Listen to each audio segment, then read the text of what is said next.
Today's agenda is I'm going to explain you about dual connectivity. What are the different variations in dual connectivity? How it is different from carrier aggregation. We'll see some comparisons, and then we will see ENDC in detail, how it is going to be used in non-standalone mode. And after that, we see different bearer types that are possible in ENDC and how they can be used at the time of UE utilizing the 5G services. Third, we will see the UE attach sequence when the device is powered in non-standalone ENDC mode. We will see all message parameters where new 5G related parameters added in the existing 4G LTE attach messages. What new parameters added, all these things we'll see. And finally, we'll see, I will take you through a real UE log, which is 5G capable, and I walk through the logs and then try to map whatever we have learned so far in the logs. Dual connectivity means UE is simultaneously connected to two different base stations. One base station will be a master base station, and another will be a secondary base station. UE will be able to communicate on both the base stations simultaneously. That is, it will be able to send or receive data or signaling messages simultaneously on these two RRC connections that it has established with the master and secondary nodes. Dual connectivity is having few variations. If both the base stations belong to the same radio access technology, then we call it as dual connectivity. For example, in LTE, we have dual connectivity. There, both the base stations that UE is currently canned on are of LTE technology only. If base stations belong to two different radio access technologies, for example, master node B is 4G and secondary node B is 5G, then we call it as a multi-rad dual connectivity. This term multi-rad dual connectivity will be widely used in specifications and also in messages where UE capability is indicated to the network. So this terminology, MRDC, is nothing but multi-rad dual connectivity when we are talking about 5G.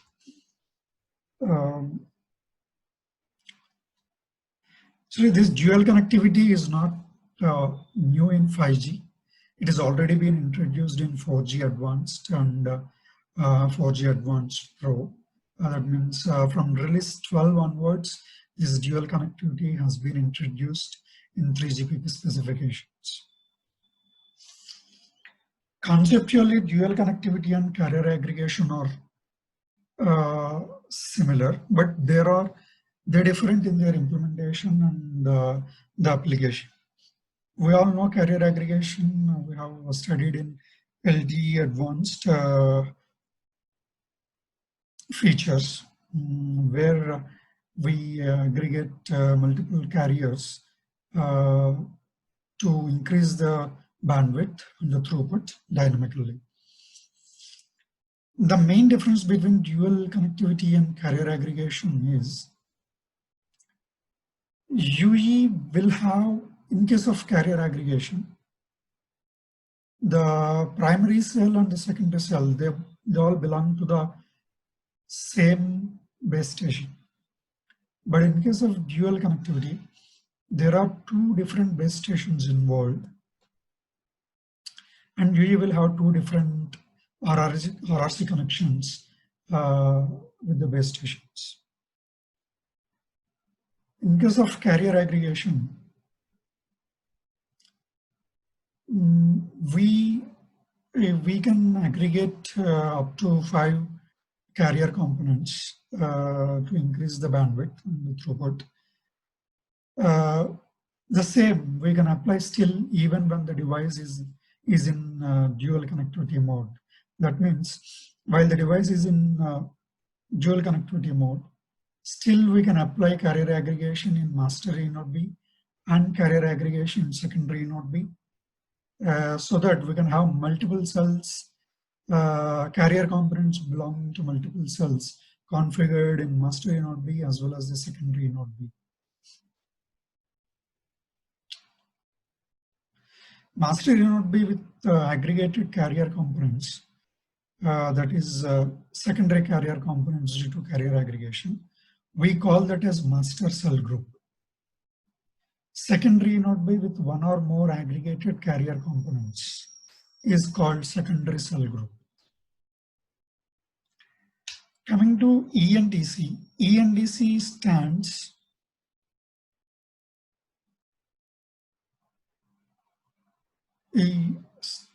ENDC stands for Evolved Packet Core New Radio Dual Connectivity. That means this is applicable when the network is in non-standalone mode.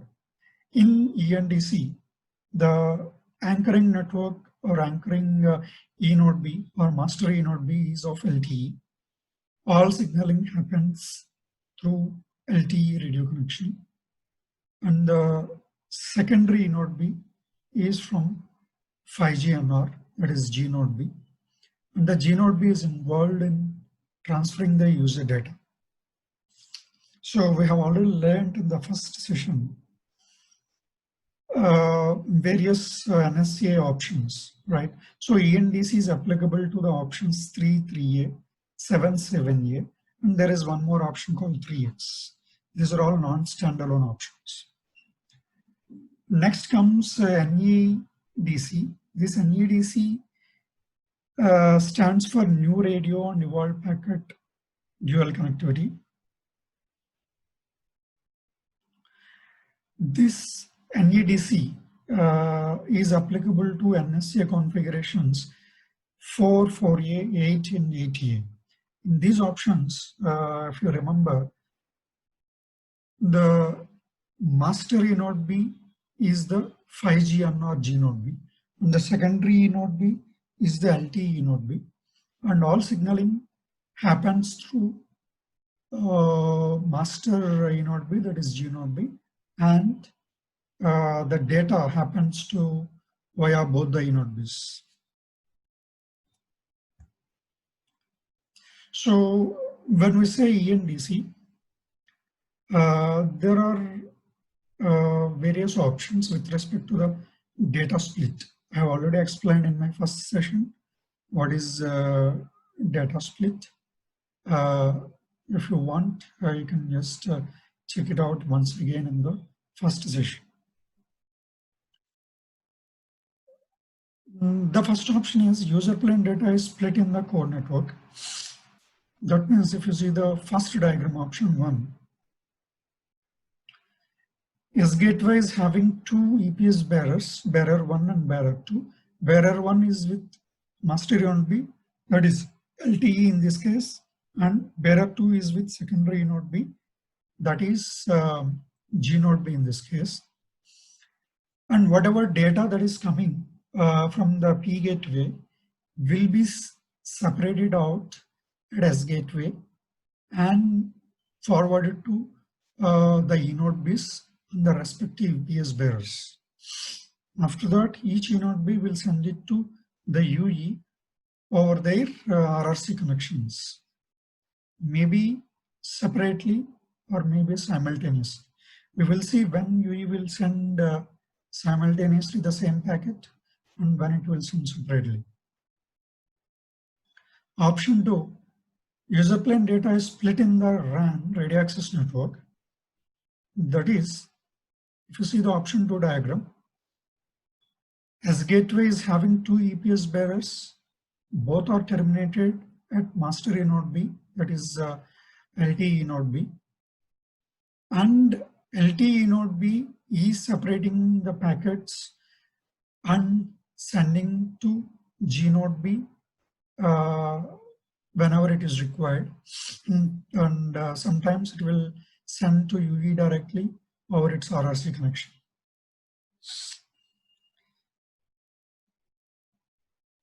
Here, the bearer 2 is not the split bearer here.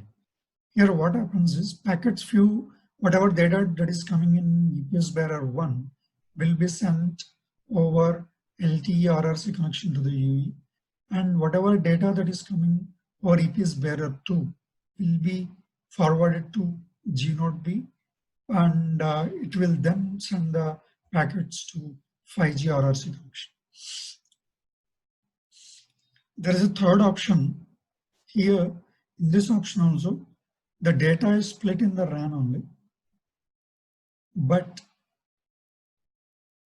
and both the bearers, EPS bearers, will terminate at the master A node B, it is LTE node B, but the bearer split happens in the master A node B. Here we will introduce the concept called split bearer. Split bearer is nothing but it's an EPS bearer which can transfer both 4G and 5G PTCP packets, and at master A node B, LTE node B, the packets will be separated out, and 5G packets will be routed to G node B, and the 4G packets will be sent out to the UE over the 4G RRC connection.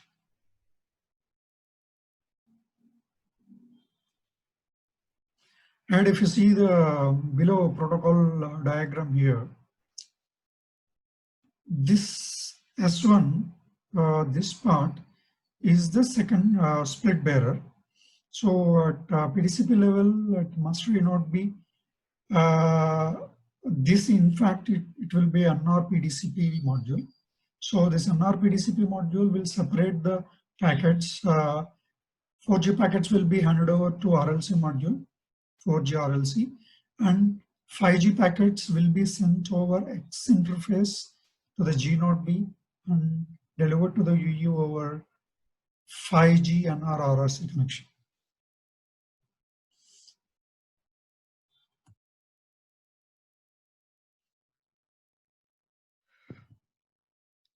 So far we have seen how many options are there for splitting the data. Now we'll see the bearers. Actually, the bearers are divided into 3 categories. Radio bearers that's served by the master A node B, we call them as master cell group bearers. And the radio bearers served by the secondary node B are called secondary cell group bearers. And radio bearers served by both master A node B and the secondary node B, those we call them as split bearers. Okay, so see the right side diagram here. This is the protocol layers that are present in a typical upgraded E node B with 5G NR PDCP protocol module. And the right side one is the G node B. And this one is the UE protocol stack. So if you see here, the MCG bearer, the packets which are coming to the master cell group, which are coming to the master A node B over the MCG bearer, they will be sent down to UTRA RLC, UTRA MAC, and or air interface to the UE. And at the UE, it will go through UTRA MAC, UTRA RLC, then UTRA PDCP. Here, there is no involvement of NR PDCP here. And if the packets that are coming in secondary cell group, they will be coming to the NRPDCP layer. Why NRPDCP is present here? Because this is the case where the S1U termination is at the master E node B, LTE node B. That's why here we have this NRPDCP layer. So on the secondary cell group bearer, which actually belongs to the G node B, will end up at the NRPDCP layer in master E node B, and NRPDCP layer will send them to NRRLC layer in the G node B. Here, the packets that are received on the secondary cell group are sent over X2 interface to the G node B. That means in this scenario, the LTE core does not have any terminating EPS bearers with the secondary G node B. It means it doesn't have any S1U interface with G node B. That is the reason why the master LTE node B is having this NRPDCP, and the SCG EPS bearer is terminating at the LTE node B. The third, if you see the split bearer, still it is terminating at the master cell group here, and the NRPDCP will separate out the packets. If some packets which needs to be sent over 5G radio connection will be handed over to the 5G NRRLC, and the packets which needs to be sent over 4G RRC connection will be handed over to GUTRA RLC and then UTRA MAC and then to the UE. Actually, what is this use case for this? When the UE has to send few packets over G node B and few packets over E node B, there are some use cases. For example, in some scenarios, to increase the reliability of the connection, to increase the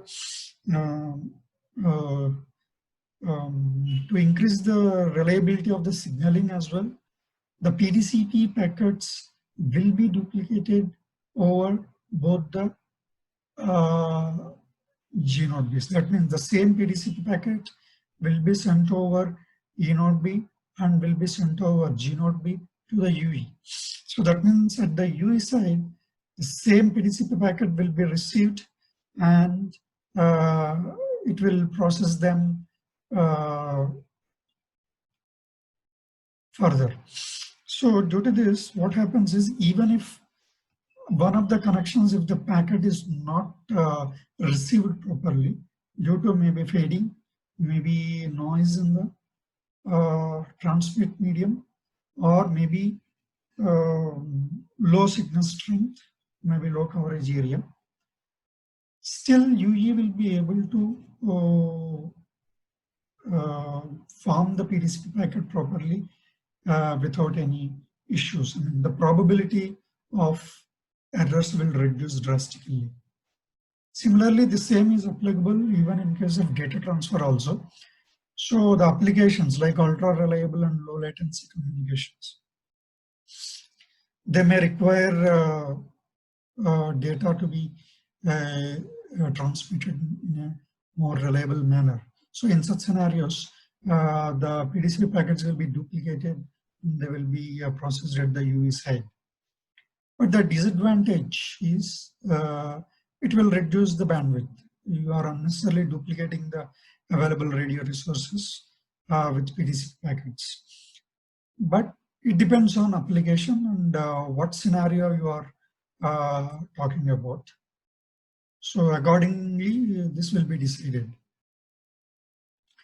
So we will see, we can identify like each radio bearer where it terminates, whether it is terminating at the G node B or whether it is terminating at the E node B.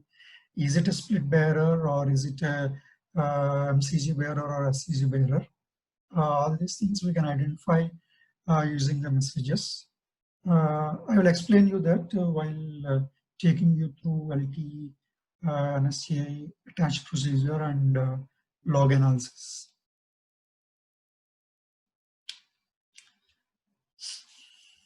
Actually, this split bearer support is introduced in the downlink direction from release 12 onwards.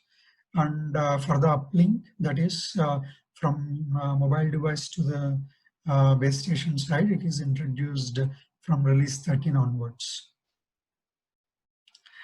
In case of ENDC, it supports both SRB and DRB split. That means signaling, the split bearers are applicable even when you are sending the signaling messages. And in case of ENDC, the signaling radio bearer split bearer is always MCG split bearer. You know why? Because in case of ENDC, master node is E node, LTE E node B, and all signaling happens over LTE connection only. So there won't be any signaling between the UE and the NR in this case. But there will be signaling communication between master E node B and the secondary G node B or the X2 interface, X1 X2 AP protocol. So now what is the need of this dual connectivity in 5G? Probably you would have got already some idea. So few services like URLLC requires highly reliable radio connection that I have already explained you the importance of this in case of URLLC. This can be achieved using this dual connectivity. And also in case of EMBB services, where the bandwidth matters a lot, where the throughput is of very high priority, then in EMBB case, this sending the data across both the RRC connections simultaneously is the key.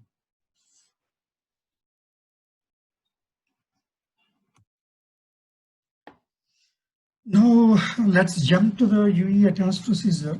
While in non-standalone mode, ENDC, operating in ENDC mode, we have already seen why actually operators have to migrate to NSA ENDC first when they are actually introducing their 5G services in their 4G coverage areas, because no operator will deploy their full-fledged 5G network due to various reasons like time factors, time to get into the market, and the cost factors. Because of all these things, existing operators who are currently operating with legacy technologies, they usually prefer to introduce their 5G services as hotspots in 4G coverage areas.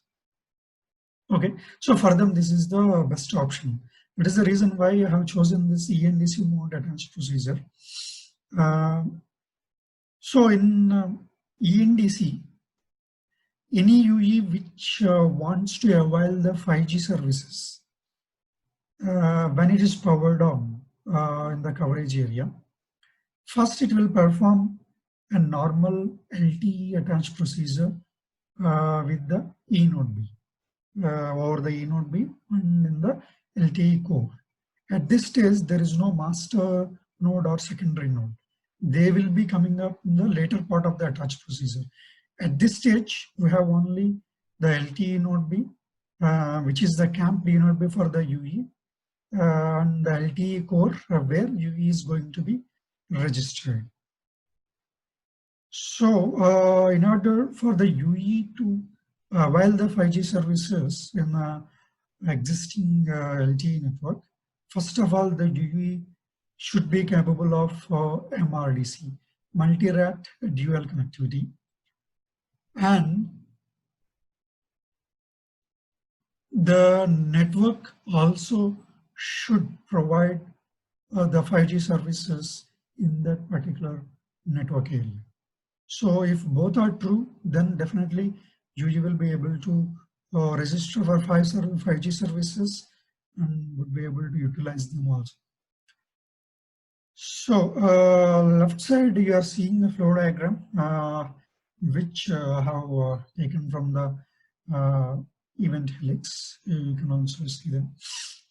Just for ease of explanation, I'm using this flow diagram.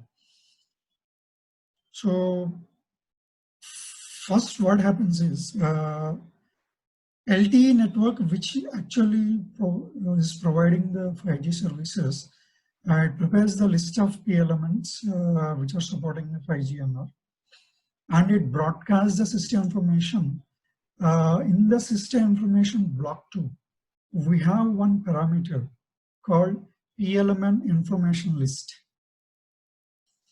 Okay, so in the right side protocol ASM message, ASM syntax, you can see the P element information release 15. So this will have one parameter called upper layer indication R15. So this parameter is actually meant to indicate to the UEs that network is having 5G cells in this P element. So this is an enumerated value, either true or false network will send. And the important thing is not here, this parameter is an optional parameter. So which implies network may send or may not send. Some networks I have seen practically also, some real networks, sometimes they are not setting this parameter even though they are supporting 5G services in the coverage area. So while implementing the protocol, so the developer should not completely rely on this to see whether we have a 5G service in this P element or not. It will be too early to decide, so don't rely on this parameter. So UE reads the system information. If it presents, then it will come to know obviously that there are 5G services available in this network. So UE is starting a normal random access procedure for the LTE. So during this, after completing the random access procedure successfully on the E node B,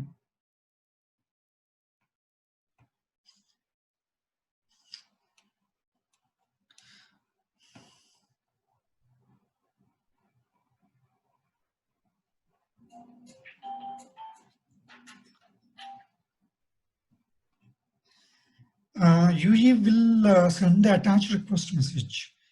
This is the place where UE will indicate its capability to the core network, whether it is seeking 5G services or not. So the attached message, if you see the Octet 9, if you see the Octet 9, it has one parameter called DCNR bit. So that the DCNR bit will indicate to the core network that UE is capable of dual connectivity for the new radio. Okay, so you can see the DCNR bit here. This is present in the Octet 9, bit 5. So if this bit is set to 1, then UE is DCNR enabled. And if this bit is not set, then UE is not enabled with the dual connectivity. So when you are analyzing the logs with issues reported as UE, even though it is capable of 5G, UE is not registering for 5G services, then in that case, you can check whether actually we transmitted DCNR bit setting as 1 while sending the attached message or not. If we are not transmitting this bit as 1, then it obviously indicates that you need to check your device configuration, whether you have enabled 5G technology or not.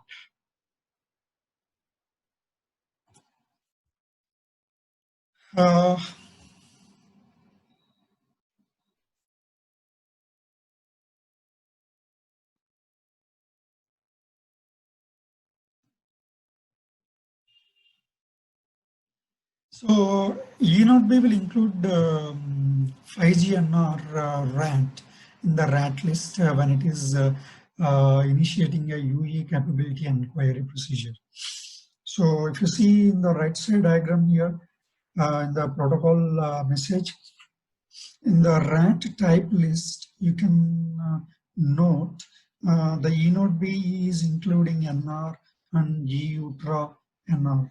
So when these two RATs are included, it means that network is having 5G services available in this.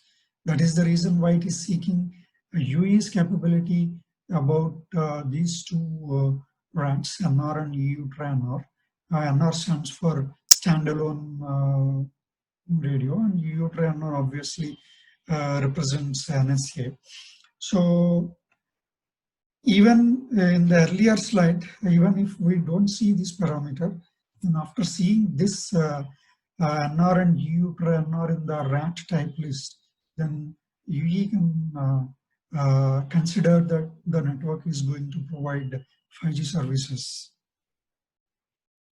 So as a response to the UE capability inquiry, UE will send UE capability information, including UE's 5G EU-NR NR capability information. It will include its EU-NR NR capability as well as NR capability if it is having standalone enabled. It will send it in the UE capability information. With addition of new RATs, so many RATs are now available, 2G, 3G, 4G, NR, EU-NR NR. So this UE capability information is becoming very huge because every time UE has to send capability information about almost all the RATs, because usually all the devices which are now supporting EU-NR and NR will obviously be having capability of 2G, 3G and LTE as well, CDMA also. So it has to send all the RATs information in the UE capability. That is the reason why in protocol implementations, we can see multiple UE inquiry and response messages. It is split into multiple request and response messages for the sake of ease, because otherwise it will be very huge message. So sometimes when you are checking the log messages, you may observe that there will be multiple UE capability inquiry and information messages available. So that is the reason why we see multiple messages.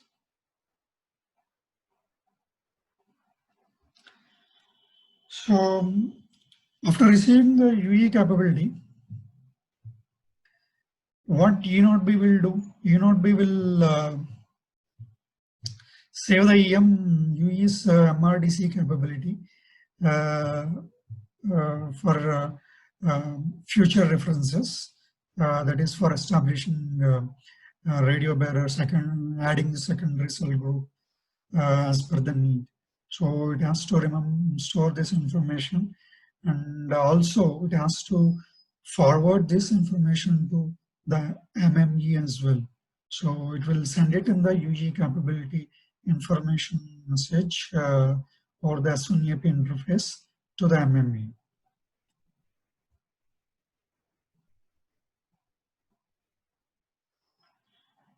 Next, after establishing a security mode successfully, there will be RRC connection reconfiguration that will be coming from the E0B with attach accept and activate default DPS bearer.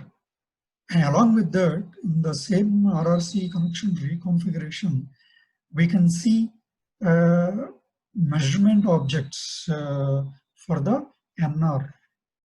That means At this stage, the eNodeB will configure the UE for the required measurements, measurement reports for the 5G cells. So if you're in the right side diagram, you can see measurement object to add modify list.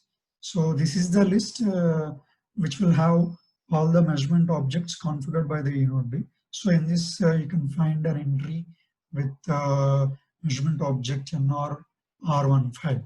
So this represents the 5G cell measurement objects. So UE, after receiving this, it will configure itself for the required measurement reports, and then respond back with RRC connection reconfiguration complete. So after at this stage, then the completion of attached procedure and activating the default bearer, they are same, just like LT attached procedure. So the context will be created in S gateway and P gateway and MME, and UE will have a default EPS bearer at this stage. And network also now has UE 5G capabilities, and UE also knew the network 5G capability, and also it is ready to measure the 5G cells.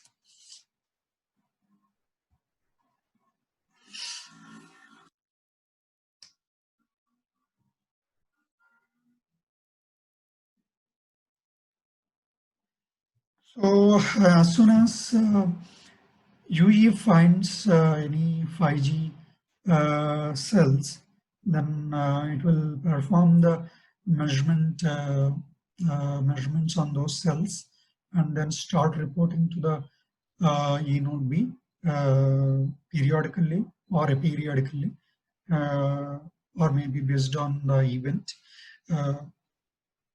as per the configuration that eNodeB has made. So here, in order to measure the 5G cells, the UE first has to go through the synchronization procedure, which I have already explained in detail in my first session. So I'm not describing that here.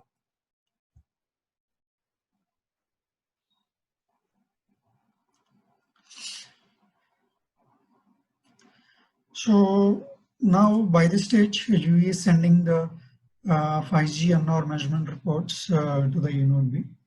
But note that this doesn't really mean that eNodeB will allocate a 5G cell, secondary cell to the UE immediately. It will not do that immediately. It will do based on the need. If the data transfer requires a 5G throughput, or if the data transfer requires more reliable data transfer, then eNodeB will decide to add a secondary cell, which is a 5G unknown cell. Otherwise, UE will just simply keep reporting its 5G measurements along with other measurements.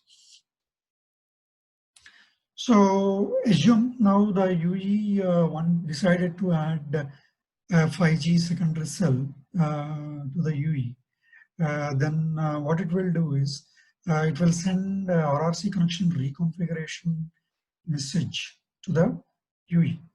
RRC connection reconfiguration message it will send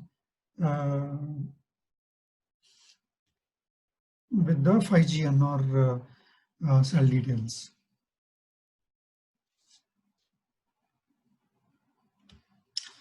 So in the, if you see in the RRC connection reconfiguration, there is one parameter called secondary node SCG configuration. So before adding any secondary cell to the UE, secondary GNodeB to the UE, first of all, the master eNodeB has to request the target GNodeB, which it wanted to add as a secondary GNodeB. to reserve the required radio resources for the UE. So the master eNodeB will send X2AP secondary gNodeB addition request to the target gNodeB for the X2 interface. So in that, it will provide all the RB configuration details for the secondary cell. And also it will share the UE security capabilities, UE's gNodeB measurement, all this information, required information, it will send it to the secondary gNodeB. Secondary gNodeB will allocate the resources in primary cell, and if any secondary cells. It will allocate a CRNTI, CQI, and all these things, and then respond back to the master eNodeB with the secondary gNodeB addition request acknowledgement. So when the master eNodeB asking the secondary gNodeB to add, to allocate resources, it will send ERAB to be add or modify list. This container will have the RAB IDs which the eNodeB wanted to move to the 5G gNodeB. So this message will have all the required RAMs to be accommodated in the 5G gNodeB. And in response, the 5G gNodeB will provide the list of RAB IDs which are admitted. So sometimes it may not be in a position to accommodate all the radio bearers that the eNodeB are asking for. So in that case, it will give the list of RAB IDs that it is accepting and allocating the resources.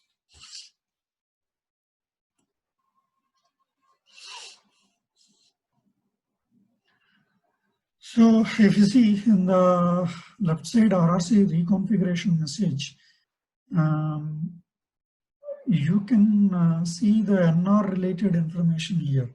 So there are NR related parameters, NR secondary cell group configuration. So in the RRC connection reconfiguration protocol message, if you see ENDC release and NR secondary cell group configuration information. So this information you will use to camp on a LG 5G cell and establish RRG connection.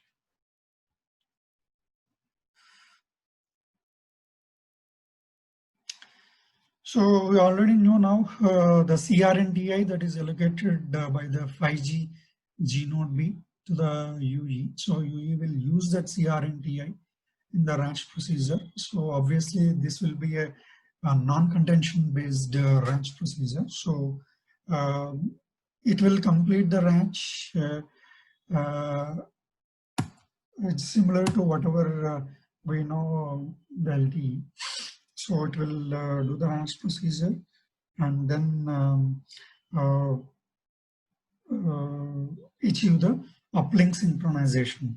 So once we have uplink synchronization, then UE is having both the connections now, one with the 5G air interface and another or the 4G air interface. Both RRC connections UE can use to send the signaling and the data information, or to receive as well, means the uplink and downlink.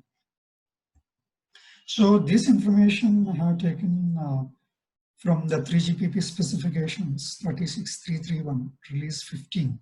You can check, that is RRC specification, and the NAS specification for NAS related messages and newly introduced 5G NR parameters in the 4G LTE NAS messages. I have referred 24301 release 15 specification.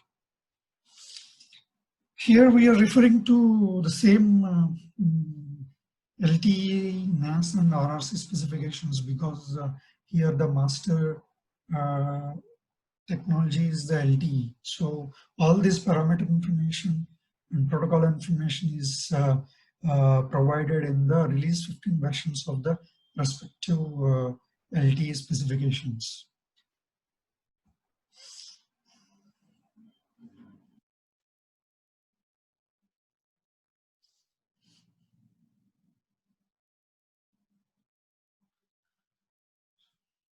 Yeah, that's it with respect to the UE attached procedure when it is in non-SA ENDC mode. Now let's walk through the one live real UE log which is capable of 5G technology which I have collected from live network. Just walk through it and try to see, try to be get some understanding and try to map the knowledge that whatever we have acquired in these logs.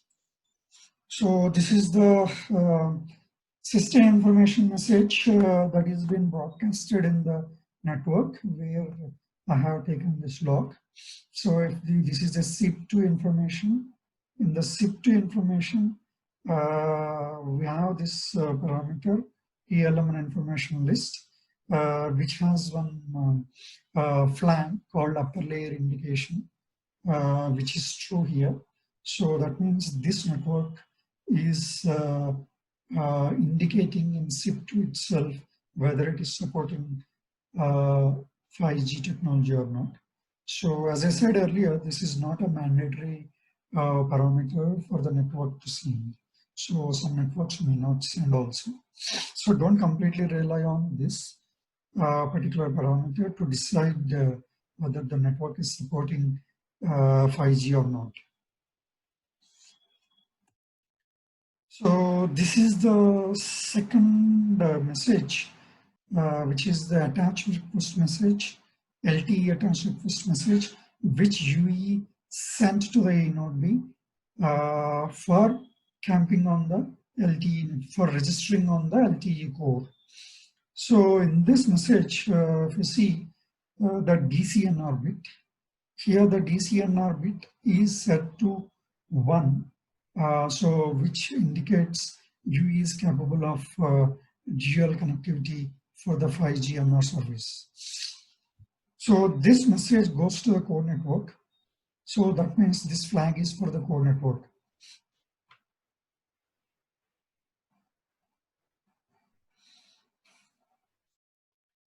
So obviously, once the attach procedure is done on the core network side in the LTE core successfully, and it has allocated the required GUTI, it has allocated default bearer for the UE and IP addresses and all these things. Then it will send in the attach accept message, we will see one parameter called restrict DCNR bit. So this restrict DCNR bit is the 6th bit in the 4th octet in the information element EPS network feature support. In this information element of the attach accept message or tracking area update accept message, if the 6th bit is set to 1, it indicates that the UE is restricted for DCNR. That means UE is not permitted for the 5G service in this particular tracking area until further notice, until further change. So sometimes for the network, it may not admit all the subscribers to the 5G services. Maybe at the initial trial phases, or maybe due to congestion or whatever may be the reason, network has the control to restrict the few devices not to use the 5G services even though network has the 5G capability and the device is having the 5G capability. So if the DCNR bit is 0, then only the network UE has to try for 5G services. So by checking this bit, by utilizing this flag in the UE side implementations, we can disable 5G radio temporarily so that we can save some battery. As long as we don't have these 5G services, there is no point in looking for keeping the 5G radio active. So we can disable the 5G radio as long as we are restricted. That is one of the uses of this particular bit. And again, this is also an optional bit. This is not a mandatory parameter. If the DCNR restrict DCNR bit is not included, then UE has to assume that it is not restricted for 5G services. It can try for 5G services. So this is the right side diagram. This is the actual message. This is the information element. EPS network feature support included. Yes, network made it as 1. That means we should be able to see the network feature support information. But if you see here, the length is only 1, but our DCN restrict DCN bit is 6. So we may not see that bit in this particular message. So we have to assume that UE is not restricted for 5G services.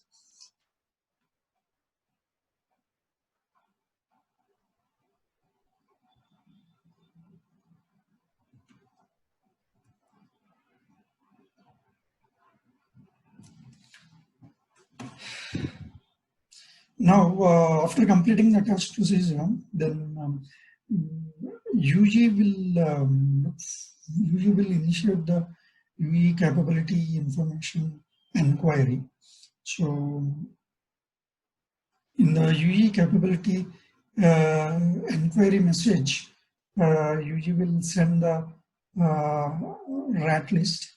In that rat list, we can see the 5G NR rat list also here. If the UE capability, or if network is looking for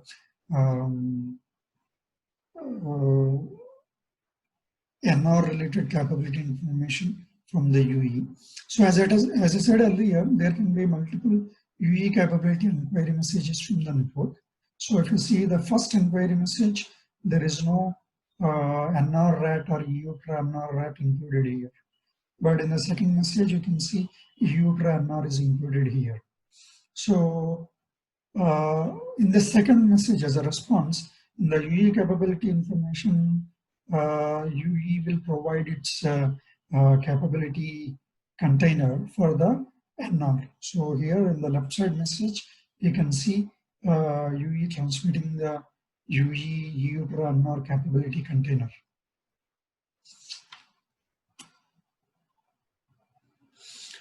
So after acquiring the UE capability, now eNodeB has the full capability information about the UE radio access technologies, and also it has sent to the core network also the same capability information. Now both the core network and the eNodeB have the UE RAT capability information. Now the UE will configure measurement objects to measure the 5G cells. So it will send RRC reconfiguration, RRC connection reconfiguration message with the measurement object to add modify list.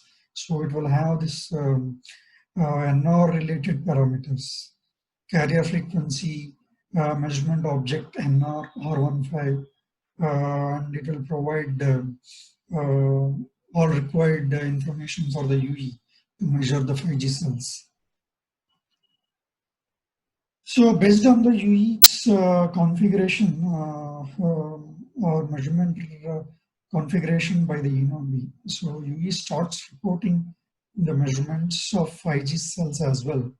So in this message, you can see in the measurement result, measurement report, it is including this measurement result neighbor cell measurement information for NR-R15. So this is the neighbor 5G cells that the UE is measured and sent to the eNodeB.